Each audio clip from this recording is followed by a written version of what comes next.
Sahabat Radio Pelita Kasih yang dikasihi Tuhan Yesus, selamat pagi, salam sejahtera bagi Bapak, Ibu, Saudara-saudari sekalian. Selamat berjumpa kembali dengan pelayanan Renungan Harian Salom. Bagi Bapak, Ibu, Saudara-saudari yang berada di rumah, maupun yang dalam perjalanan menuju tempat bekerja, Tuhan Yesus memberkati kita sekalian.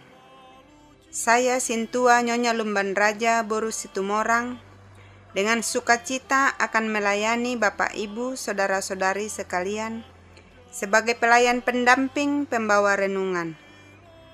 Renungan pada pagi hari ini dibawakan oleh Amang Sintua B. Siregar dari HKBP Kernolong, Resort Jakarta. Baiklah, kita awali ibadah kita dengan berdoa yang dibawakan oleh Amang Sintua B. Siregar.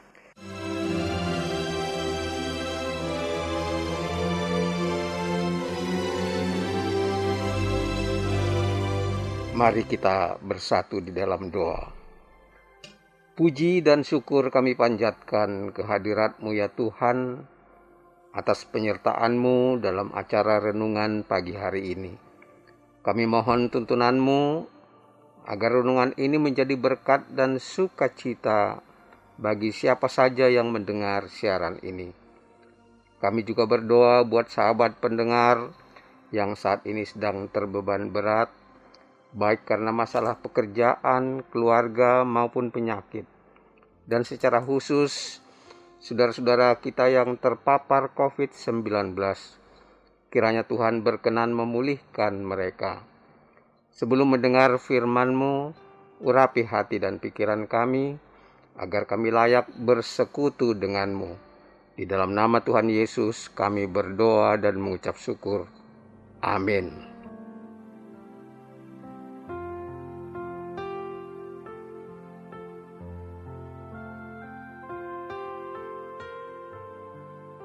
Sahabat Radio Pelita Kasih yang dikasihi Tuhan, firman Tuhan yang ditetapkan untuk kita pada pagi hari ini, yaitu dari Kidung Agung pasal 3 dimulai dari ayat 6 hingga ayat 11. Kidung Agung pasal 3 dimulai dari ayat 6 hingga ayat 11. Beginilah firman Tuhan. Apakah ini yang membubung dari padang gurun? Seperti gumpalan-gumpalan asap, tersaput dengan harum mur dan kemenyan, dan bau segala macam serbuk wangi dari pedagang. Lihat, itulah Joli Salomo, dikelilingi oleh 60 pahlawan dari antara pahlawan-pahlawan Israel. Semua membawa pedang, terlatih dalam perang, masing-masing dengan pedang pada pinggang karena kedahsyatan malam. Raja Salomo membuat bagi dirinya suatu tandu dari kayu Libanon. Tiang-tiangnya dibuatnya dari perak, sandarannya dari emas, tempat duduknya berwarna ungu, bagian dalamnya dihiasi dengan kayu arang. Hai putri-putri Yerusalem, putri-putri Sion, keluarlah dan tengoklah Raja Salomo dengan mahkota yang dikenakan kepadanya oleh ibunya pada hari pernikahannya, pada hari kesukaan hatinya. Hingga demikian firman Tuhan, dan yang menjadi ayat pembimbing bagi kita pada pagi hari ini, yaitu ayat 11. Hai putri-putri Yerusalem, putri-putri Sion, keluarlah dan tengoklah Raja Salomo dengan mahkota yang dikenakan kepadanya oleh ibunya pada hari pernikahannya, pada hari kesukaan hatinya.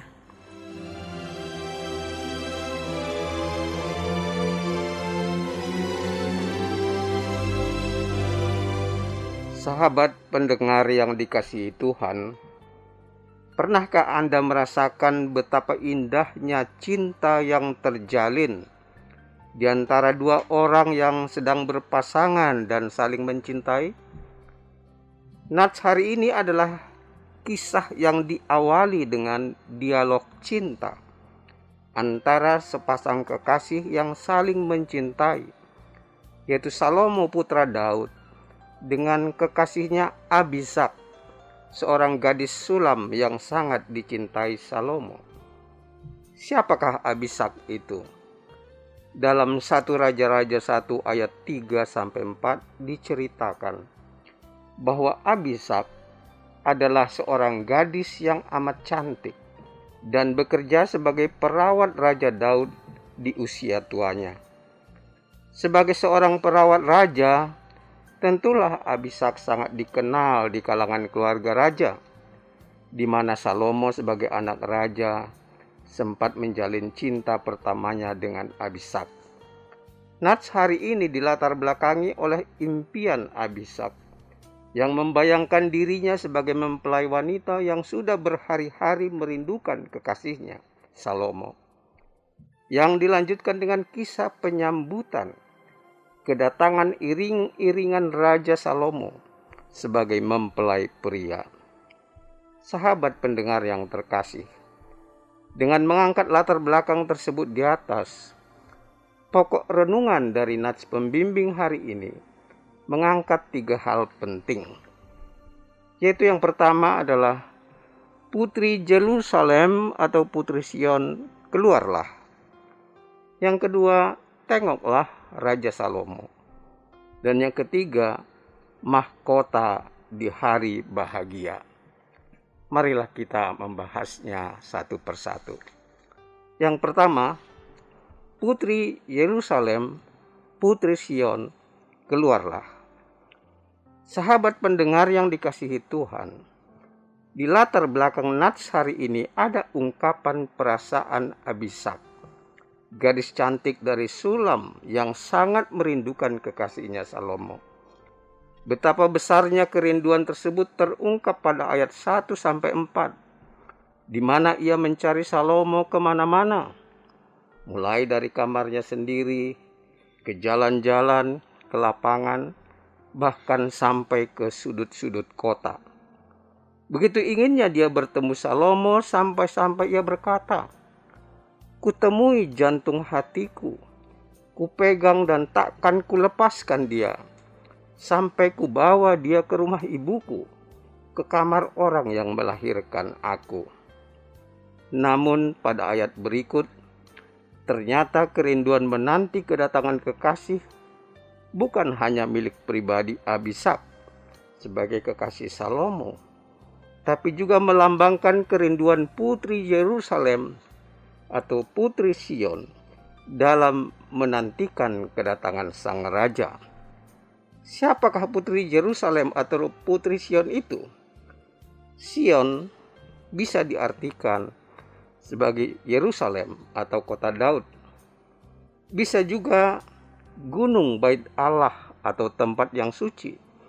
Dan bahkan bisa juga diartikan sebagai Yerusalem surgawi atau Yerusalem yang baru.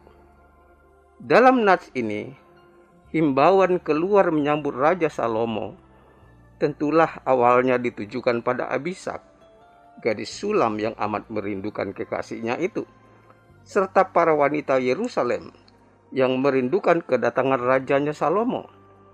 Namun bila dimaknai secara rohani, terutama bagi orang percaya, himbauan tersebut bisa dimaknai menyambut kedatangan Kristus yang kedua kali ketika tiba waktunya di Yerusalem yang baru kelak. Bagian kedua, tengoklah Raja Salomo. Sahabat pendengar, kedatangan Salomo dilukiskan sebagai peristiwa yang agung dan megah. Diibaratkan sebagai mempelai pria yang merindukan pasangannya. Mereka datang dalam iring-iringan sebagai raja dan sekaligus sebagai mempelai, dengan segala kemegahan dan keagungannya, yang dimulai dari dilepaskannya gulungan asap yang tersaput dalam keharuman mur, kemenyan, dan wewangian. Diikuti pula dengan joli Salomo yang dikawal oleh 60 orang pahlawan Israel yang terlatih dalam perang, lengkap dengan pedang di pinggang. Salomo sendiri tampil dengan tandu yang terbuat dari kayu Libanon, tiangnya dari perak, sandarannya dari emas, dengan tempat duduk berwarna ungu, sedang bagian dalamnya dihiasi dengan kayu arang. Semua kemegahan ini berpadu dengan sambutan hangat dan penuh kerinduan dari putri Sion, terutama Abishag yang sangat merindukan kekasihnya Salomo dan akan menyambut kedatangannya dengan penuh kehangatan, sorak-sorai, dan sukacita. Sahabat pendengar, ada hal yang menarik dalam hubungan cinta yang terjalin antara Salomo dengan Abishag sebagai kekasih, atau antara putri Sion dengan Salomo sebagai raja, atau bahkan seorang insan dengan Tuhannya. Apakah makna cinta itu sebenarnya? Ilmu psikologi mengatakan cinta adalah kombinasi daripada perasaan, pikiran, dan perilaku yang terlibat di dalam suatu hubungan yang sangat intim atau dekat. Sternberg, seorang psikolog, mengatakan bahwa cinta memiliki komponen kedekatan yang dirasakan oleh orang yang saling mencintai, yang menahan mereka agar tetap bersama. Cinta juga memiliki ketertarikan fisik dan komitmen untuk mempertahankan suatu hubungan. Cinta yang dibangun dalam kebersamaan dan saling merindukan ternyata dapat menimbulkan keajaiban.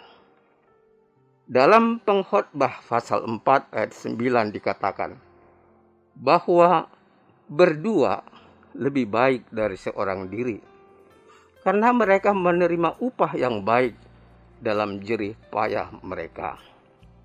Sebagai ilustrasi, ada cerita sepasang kekasih yang sedang menyambut kedatangan 3 orang tamu, yaitu yang bernama si kaya, si sukses, dan si cinta.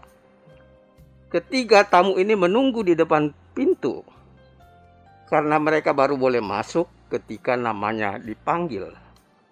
Sebelum memanggil, pasangan itu mendiskusikan dulu siapa yang akan mereka panggil pertama, dan akhirnya mereka sepakat memanggil cinta.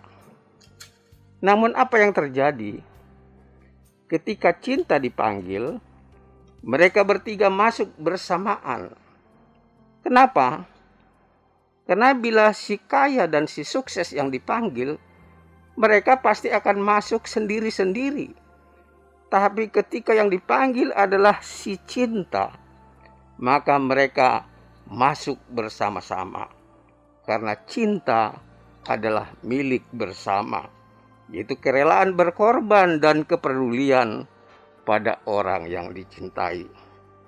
Cinta selalu melibatkan hal-hal yang positif dari kehidupan. Karena itulah cinta dapat menghasilkan keajaiban. Dalam Matius pasal 22 ayat 39 dikatakan, cinta adalah perwujudan dari perintah Kristus agar kita mengasihi sesama seperti diri sendiri. Cinta dapat melepaskan orang dari dosa dan penderitaan, kesepian, kemiskinan, penyakit, dan rasa bersalah. Bahkan dapat menyelamatkan kota dari berbagai bencana, kebodohan, dan keterbelakangan. Bagian yang ketiga, mahkota di hari bahagia. Sahabat pendengar, pelantikan Salomo menjadi raja Israel tanpa keterlibatan ibunya Batsheba adalah hal yang mustahil. Kenapa? Karena Adonia, kakak Salomo dari lain ibu, sudah lebih dahulu menyatakan diri sebagai raja.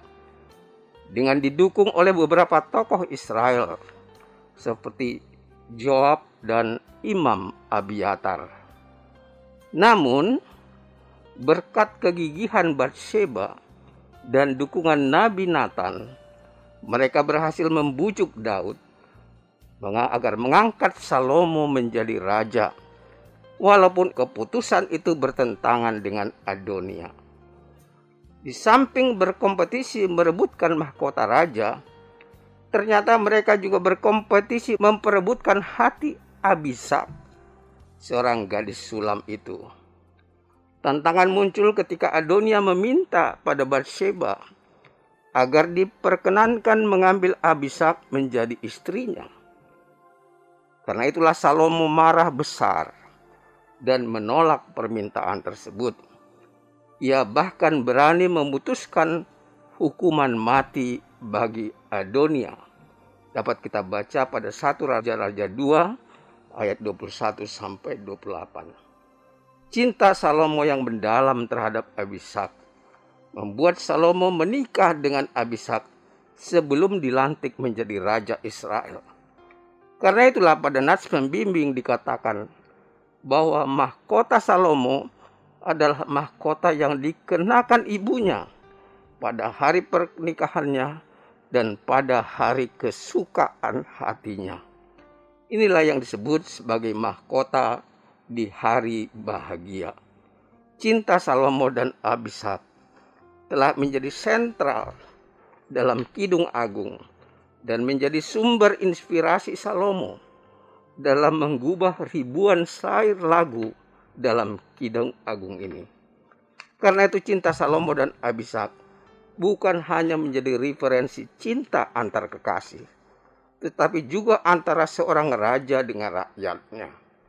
Suasana cinta yang lebih dalam juga dapat terlihat dari syair-syair lagu yang digubah Salomo untuk memuliakan Tuhan.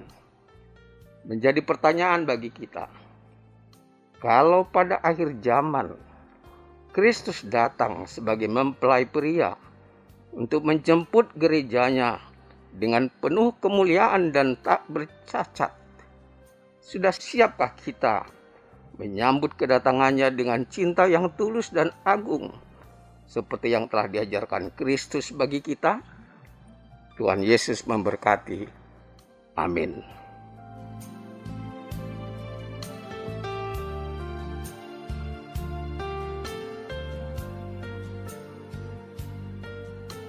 Mari kita berdoa. Ya Tuhan yang Maha Baik, terima kasih atas firman-Mu yang menyadarkan kami akan pentingnya cinta kasih yang benar dalam hidup kami. Melalui firman-Mu pagi ini, Engkau mengajarkan kami memaknai cinta antar kekasih yang tulus dan agung, yaitu cinta yang tanpa cacat dan cela, walaupun pasangan tersebut saling menginginkan dan saling merindukan. Kami teringat dengan generasi muda kami yang cenderung memahami cinta lebih vulgar dan lebih bebas, sehingga tidak jarang mereka kehilangan batas antara pasangan yang masih berpacaran dengan yang sudah menikah, yang dapat membuat cinta mereka tercela. Karena itu kami mohon ya Tuhan, tolonglah generasi muda kami agar mereka mau belajar etika berpasangan yang sesuai dengan firman-Mu, sehingga mereka dapat mengenal keagungan cinta yang Tuhan ajarkan dan mensyukurinya dalam kehidupan sehari-hari. Terima kasih Tuhan, dengarlah doa kami ini yang kami alaskan hanya di dalam nama Tuhan Yesus. Amin. Aman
Sahabat Radio Pelita Kasih yang dikasihi Tuhan Yesus Kristus, marilah kita mendengarkan beberapa informasi berikut ini.